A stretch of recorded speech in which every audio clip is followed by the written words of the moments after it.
አላት ከፈለጋችሁ ሰይጣን አልላችኋል እንዴ እሱን አትሰላለፉት። እንዲሁ ማርያም ምን አደረገቻችሁ? ምሕረት አዝላ በመጣ እንዲሁ ያማል እመብርሃን ማለት ምንድን ነው የሚቸግር? ልጇ ብርሃን ነኝ አለ። እንደወለደችው ደግሞ ነገረው ያው ወንጌል። እንዴት እመብርሃን አትላት? ድንግል ማርያም ከሞት የተነሳችው ለምንድን ነው ከተባለ ታቦት ስለሆነች የእግዚአብሔር ታቦት ስለሆነ ተነሳች። እስራኤል በታቦት ጸሎት ያሳርጉ ነበር። እኛ በእመቤታችን ታቦትነት ጸሎትን ወደ ልጇ እናሳርጋለን። የዓለም ብርሃን ክርስቶስ ነው እንጂ ኢትዮጵያ የዓለም ብርሃን ሆናም አታውቅም አትሆንም። እኔ እንደው የድንግል ማርያም ሕፃን ከመሆን በላይ የምፈልገው ነገር የለም። የእሷ ልጅ ሁኜ አድሎኝ ተገንቶ ዓመተ ምሕረት ብለን እኮ መቁጠር የጀመርነው ድንግል ማርያም ከማህፀኗ ክርስቶስ ከተወለደ ጀምሮ። እንደው ይገርማል። ጀርመን እንግሊዝኛ፣ ግዕዝ በፒኤችዲ ትሰጣለች። እናንተ ደህና ዋላችሁ አታውቁም። እዚህ ተቀምጣችሁ ደብተራ ብላችሁ ሰው አትሳደቡ። ደብተራ ማለት ድንኳን ማለት ነው። እንደም ትርጉም የሌለው ነገር እኮ የምታወሩ።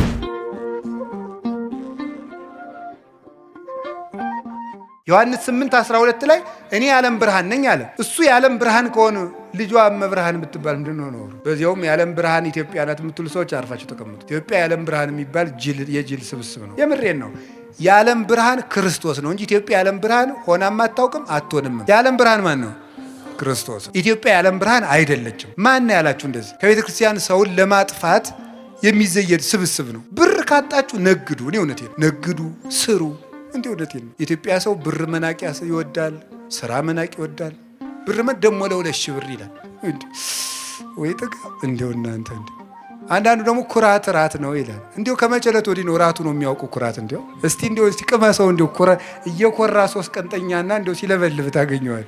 እንዴው እውነቴን ነው። ስሩ ልቅ ኩራት ራቱ ነው ያውቅ። ሲራክ ምን አለ? 3 ሰዎች ነፍሴን አበሳጯት አለ። ሴሰኛ ሽማግሌ፣ ንፉግ ባለጸጋ እና ትዕቢተኛ ድሃ እንዴው ነፍሴን አበሳጯታል። ይሁላችሁ እሱ ነው ነገር። ስሩ ዝም ብላችሁ። እኛ ኢትዮጵያውያን ምንም የሚጠቅም ነገር የለም። መስራት፣ መጽደቅ፣ መፎከር ምንም አያመጣ። መስራት፣ መጽደቅ፣ መልካም መሆን። ኢትዮጵያውያን መልከኞች፣ ሰራተኞች እንኳን የእግዚአብሔር መጽሐፍ እነ ሄሮዳትስ የታሪክ ጸሐፊዎች ሁሉ ምንድን ያለ ኢትዮጵያውያን ማለት ጨዋታ የሚያውቁ ጥበብ የሞላባቸው ቤታቸውን ከመንገድ ዳር ሰርተው በሞት የብሉን ሊጠጡልኝ የሚያውቁ ሰውነታቸውን የሚያድሱበት የጠራ ውሃ ያላቸው መቼም እሱ ጸበል አይለን ነገር የተባረኩ ሕዝቦች ናቸው ተብሎ ተጽፎልናል። ያንን ነው መጠበቅ። ስለዚህ እንዲሁ ሲታጣ አሁን የሥራ መፍጠሪያ ሃይማኖት እየሆነ ስነ ስርዓት ያዙ። የዓለም ብርሃን ክርስቶስ ነው። እመብርሃን ደግሞ ድንግል ማርያም ናት። ወንጌል ምን አለ? አይን ምቀኛ ነው እንዲህ አለ። እንዲሁ አይን ምቀኛ ነው ወይ? ልጇ ብርሃን ከሆነ እናቱ ደግሞ ማለት እናት ነው። እመብርሃን ማለት የብርሃን እናት ነው። እንዲሁ ያማል እመብርሃን ማለት ምንድን ነው የሚቸግር? ልጇ ብርሃን ነኝ አለ። እንደወለደችው ደግሞ ነገረው ያው ወንጌል። እንዴት እመብርሃን አትላትም? ምቀኝነት እኮ ነው። ራይ ድረስ ነው። እንዲሁ በማይደረስበት ይቀናል እንዴ? ትባሸቃላችሁ እንዴ? አላት ከፈለጋችሁ ሰይጣን አልላችኋል እንዴ እሱን አትሰላለፉትም። እንዲሁ ማርያም ምን አደረገቻችሁ? ምሕረት አዝላ በመጣች። ስለዚህ የእግዚአብሔር ቤተሰቦች እመቤታችን የብርሃን እናቱ የፀሐይ ጽድቅ እናት ናት። ስለዚህ ለምንድን ነው ድንግል ማርያም ዘላለም ድንግል መሆን ያስፈለጋት ሲባል ለልጇ ምስክር እንድትሆንና እግዚአብሔር ስለገባባት። በእግዚአብሔር ዙፋን ፍጡር አይቀመጥም። እኔ ቀናተኛ አምላክ ነኝ፣ ክብሬን ለሌላ አልሰጥም ይላል የሰራዊት ጌታ እግዚአብሔር። እግዚአብሔር የገባባትን ማህፀን፣ እግዚአብሔር የተቀመጠበትን ዙፋን ማንም ይቀመጥበት? እስቲ በሉ እንደው አሁን የቀበሌ አስተዳዳሪ በወረዳ አስተዳዳሪ ወንበር ይቀመጣል? እስቲ ሂድና ሞክራት። አሽሮ ይለቃል። የለም አይፈቀድም። እንደው መጠንን ታውቆ ነው። እሟይ ያቅምሽን አልሙ ያልም ያሉ አሉ አይደል ቄሴ። አንዲት እሟይ ምድግ ብለው የኔታ አቤት እንደው እኔ በህልሜ ታቦት ተሸክሜ ሰው እያጠኑ ህልም አይቼ አይ እሟይ እንደው ያቅምሽን አልሚ እንደው ከሆነም እኔ ታቦት ተሸክሜ እንደው አንቺ ብታጠኝ ይችላል። እንደው ባይሆን ያም አይሆንም እኮ ያም አይሆንም። እንደው በየት አልፍ እንደው ነውር እኮ ነው። መጠን አለው ነው እግዚአብሔር። አባቶች ይላሉ በጳጳስ ወንበር ኤጲስቆጶስ አይቀመጥም፣ በንጉሥ ወንበር መስፍን አይቀመጥም። እግዚአብሔር በገባበት ዙፋን ፍጡር አይደርስም ፈጽሞ። እንዴት ያለስ ደፋር!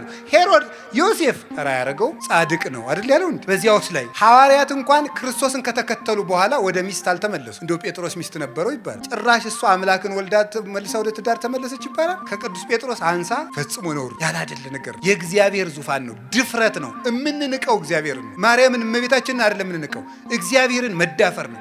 እንዴት ትዳር ክቡር ነው ብሏል። ትዳር ክቡር የሆነው ለተፈቀደለት ነው። ትዳር ክቡር የሚሆን ለሚጠቅመው ለተሰማራበት ለተፈቀደለት ነው። ሰው ሁሉም እንደተጠራበት አጠራር ይኑር ነው ያለ ቅዱስ ጳውሎስ። በንጽህና እኖራለሁ ያለ ይኑር እና ለድንግል ማርያም ግን ይህ ሁሉ መጠኑ አይደለም። ወንድ አላውቅም ሀሳብ የራሱ የለኝም እኮ ነው። ቅዱስ ጎርጎርዮስ ዘንዚናዙና ዘኑሲስ የሚሉት እንደዚህ ብላ ስትናገር በቃ ዘግታ ጨርሳለች ማህተሟን።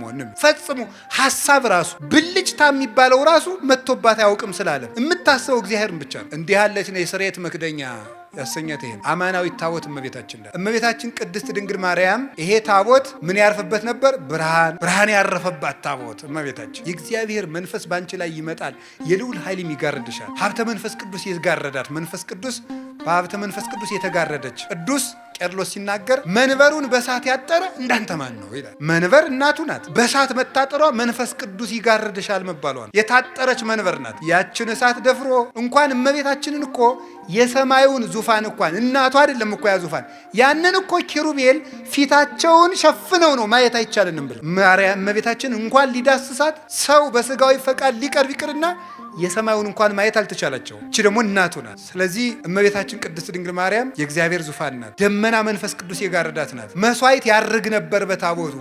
እመቤታችንንም ጸሎት እናሳርግባታለን ታቦት ስለሆነች። ቅዳሴ መሃል እመቤታችን ለምንጠር ለምን ድነተ ስጋ ድነተ ነፍስን የምንለምንሽ ክብርን የተሞላሽ ቅድስት ሆይ ደስ ይበለሽ፣ ወደ ልጅሽ ወደ ላይ ወደ ወዳጅሽ ወደ ላይ ጸሎታችንን አሳርጊ። በቃ የለም ታቦት ናታ። እስራኤል በታቦት ጸሎት ያሳርጉ ነበር።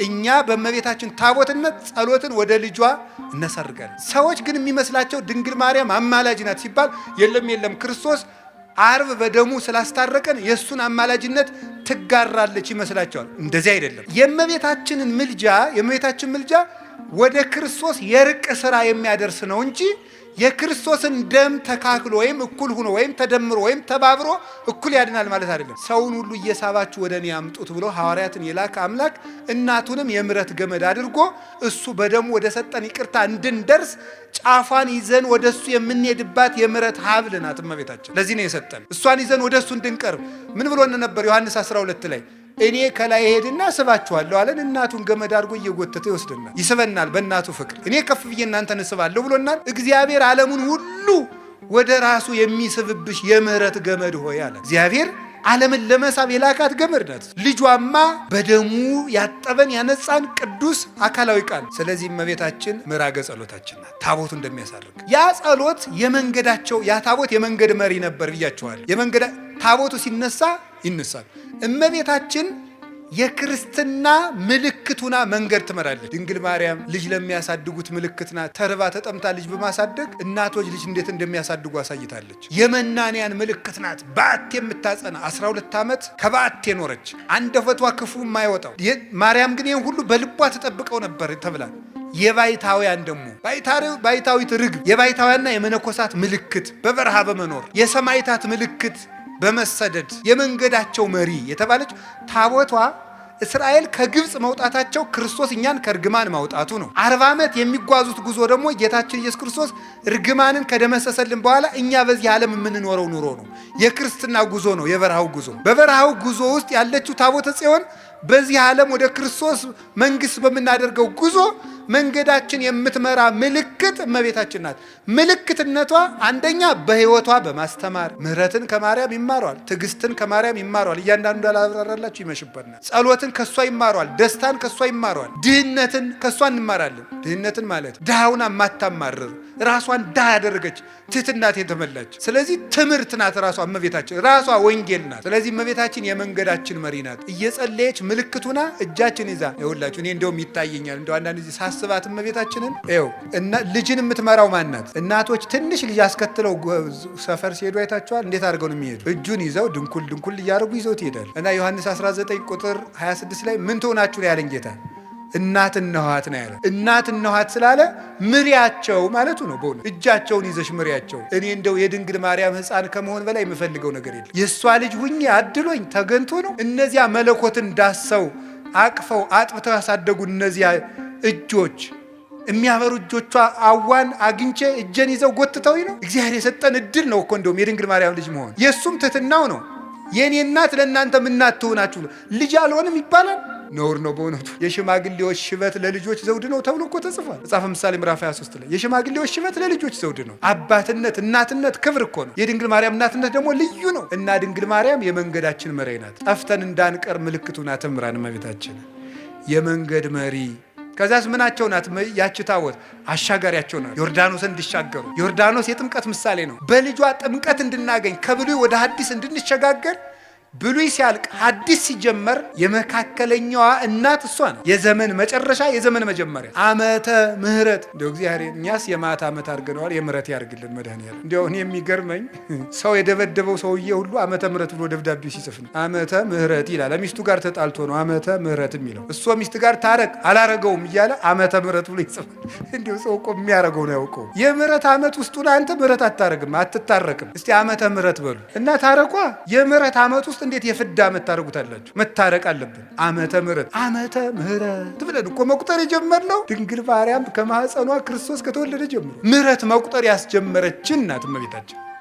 አንዱ ሔዋን እኮ ፍዳ መቁጠርን ያስጀመረችን ዓመተ ምሕረት እንድንቆጥር ያደረገችን እናት ማን? እመቤታችን። ሸክም እንዲቀል ያስጠራችንም ናት። የምሕረት ደብዳቤ ናት። እንዲሁ እግዚአብሔር እውነቴን ነው ምሕረት ሊሰጠን ሲል ድንግል ማርያምን የምሕረት ደብዳቤ አድርጎ አስቀድሞ ላከልን። ከሷ ደግሞ ምሕረት መጣ፣ ይቅርም አለ፣ በደሙም ታረቀ። እንግዲህ ወደ እግዚአብሔር አብ እንገባ ዘንድ ድፍረት አለን አለ ቅዱስ ጳውሎስ። በልጁ ሞት ይቅር ብሎናልና። ለምን? በልጅ ደም የታረቁት እርቅ ጽኑ ነውና ይላሉ ሊቃውንት። አብ እንግዲህ በልጁ ደም ታርቆናልና እንግዲህ ሞገስ አግኝተናል ወደ ሰማይ እንድንገባ። ይህን ይቅርታ እንድናገኝ ምሕረት እንዲህ የተጀመረበት ማህፀን ያላት እመቤታችን ናት። ስለዚህ ጥምቀት ዮርዳኖስን ታቦትን ተሸክመው ዮርዳኖስ ተሻገሩ ማለት የእመቤታችን ምልጃ ረድኤቷን ተጠግተን በልጇ ስም እንጠመቃለን። በእሷ ስም እንጠመቃለን አላለም። በልጇ ስም፣ በአብ ስም፣ በመንፈስ ቅዱስ ስም ተጠምቀን ደቀ መዝሙር እንሆናለን። ታቦቷን ግን ሳንጥላት ሳንረሳት ነው የምንሻገር። ከዚያስ ግንብ ሲፈርስ ታቦቷን ተሸክመው ነበረ። ግንብ ሲፈርስ ታቦቱን ተሸክመው የሚያፈርሰው እግዚአብሔር ነው። እግዚአብሔር እንዲያፈርሰው ግን እልልታውን የሚያቀርቡት ታቦቱን ተሸክመው ነው። አሁን እዚህ ቅዳሴ ላይ ምን ይላል ካህኑ? ስብሐት ወክብር ለስሉስ ቅዱስ ይደሉ። መልሱ እንጂ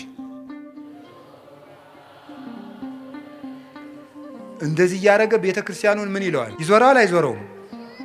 ይዞረዋል አሉ ሕፃኑ። ምን እንደሆነ እኮ አይገባቸውም ሕፃናት፣ ግን እኔ እንዲሁ ይገርሙኛል። ይዞረዋል አይዞረውም? ዙሮ ሲጨርስ ምን እያለ ይገባል መሰላችሁ? መጨረሻ እናንተ አሰሙትም እንጂ ግዕዝ እንዲሁ ይገርማል። ጀርመን እንግሊዘኛ ግዕዝ በፒኤችዲ ትሰጣለች።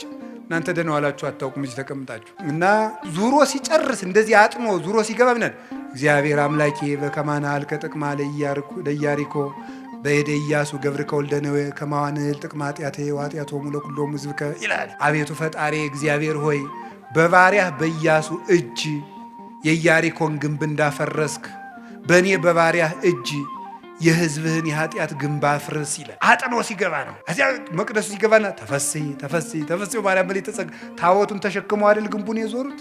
ተፈሥሒ ማርያም ምልዕተ ጸጋ ይላል። እግዚአብሔር ምስሌኪ ግንቡን የሚያፈርሰው እግዚአብሔር፣ የሚዞሩ ግን እልልታውን የሚያቀርቡት በታቦቱ። ኃጢአታችን ይቅር የሚለን የሚደመስስልን ልጇ ክርስቶስ ይቅር በለን ብለን ጸሎታችን የምናሳርግባት ታቦት እመቤታችን የኃጢአታችን ግንብ እንዲፈርስ ተሸክመናት የምንዞራት ታቦታችን ነው። የሚያፈርስልን ግን ልጇ ነው። ይቅር የሚለን እሱ ነው። ከዚያት ርስት ይዘዋት የገቡ ታቦት። ስለዚህ እመቤታችን መንግስተ ሰማያት ይዛን የምትገባ ታቦት ናት። ያችኛይቱ ርስት የመንግስተ ሰማያት ምሳሌ ስለሆነች ዳጎንን የቀጠቀጠችው ታቦት ተሰዳ ዳጎንን የቀጠቀጠች ማለት ድንግል ማርያም ተሰዳ ዲያብሎስ እንዲቀጠቀጥ በልጇ ታቦተ ጽዮን ያንን ዳጎን የቀጠቀጠችው በላይዋ ላይ በተጻፈው የእግዚአብሔር ቃል ነው። ድንግል ማርያምም አካላዊ ቃልን አዝላ ወደ ግብፅ ወደ ኢትዮጵያ ተሰዳ ዲያብሎስ በልጇ ኃይል እንዲቀጠቀጥ አድርጋለች። አሸንፋ የተመለሰች ማለት ሄሮድስም ሙቶ ዲያብሎስ ተነስቶ አሸንፋ በስደት ዲያብሎስን አሸንፋ የተመለሰችው ታቦት በአቢዳራ ቤት እንደባረከች 3 ወር ኤልሳቤጥን ተገኝታ የባረከች ዳዊት እየዘለለ እንዳመሰገናት ጽንስ እየዘለለ ያመሰገናት ማናት? ይቺ እመቤታችን። መጨረሻት በወርቅ የተለበጠች ናትና ታቦቱ አይነቅዝም። እመቤታችን መጀመሪያም እርግማን ሳይኖርባት ነው የፈጠራት። ኋላም ራሷ አልበደለችም። ሞት ደግሞ የኃጢአት ደመወዝ ነው። ሮሜ ምዕራፍ 6 ቁጥር 4 ላይ የኃጢአት ደመወዝ ሞት ነው ይላል። እመቤታችን ደግሞ አልበደለችም። ስለዚህ ሞት በእመቤታችን ላይ ስልጣን የለውም። ስለሌለው እመቤታችን አርጋለች። ለምን? ታቦት ስለሆነች። ታቦት ከማይነቅዝ እንጨት። ለምን? ሞት የመጣ በኃጢአት ነው። አዳም መሬት ነህና መሬት ግባ፣ መሬት ተመለስ የተባለው ስለበደለ ነው። እሷ ደግሞ ከዚያ በደል ነፃ ናት፣ ራሷም አልበደለችም። ስለዚህ የሞት ርስት በድንግል ማርያም ላይ የለም። ስለሌለም ታቦት ናትና ተነስታለች፣ የእግዚአብሔር ታቦት ስለሆነች። ለዚህ ነው መዝሙር 131 ላይ አቤቱ አንተ ወደ ረፍት ተነስ፣ ወደ ረፍት ተነስ፣ አንተም ተነስ፣ የማደሪያ ታቦት ማርያምም ትነሳ። ስለዚህ ቅዱስ ዳዊት ምን አለ? ታቦት ናት አለ። ቅዱስ ጳውሎስ ደግሞ ምን አለ?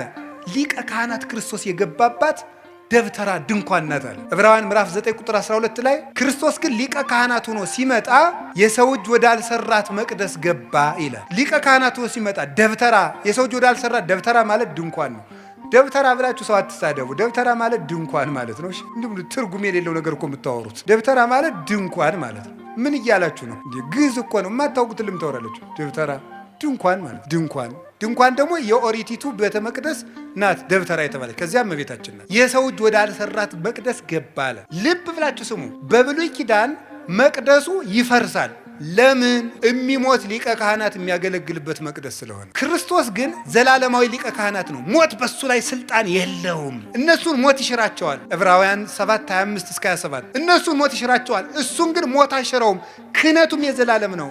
እሱ የዘላለም ካህን ሊቀ ካህናት ስለሆነ እሱ የገባባት ቤተ መቅደስ ደግሞ የማትፈርስ ቤተ መቅደስ ነው። እሱ የባረካት ታቦት ናት። ስለዚህ ሊቀ ካህናቱ እንደማያልፍ ሁሉ ክርስቶስ የዘላለም ሊቀ ካህናት እንደሆነ እሱ የገባባት መቅደስም የዘላለም መቅደስ ናት። ለሰራት ላዘጋጃት ሁሉን ለሚችል ለሱ ማደሪያው የሆነች የቅዱስ ጳውሎስ ፍጽምት ድንኳን ማርያም ናት አለን ቅዱስ ያሬድ። አባቷ ዳዊት እየዘመረላት፣ የልጇ ሎሌ አባቷ ዳዊት እየዘመረላት ከሚፈርሰው ወደማይፈርሰው ዓለም አረገች። ለምን?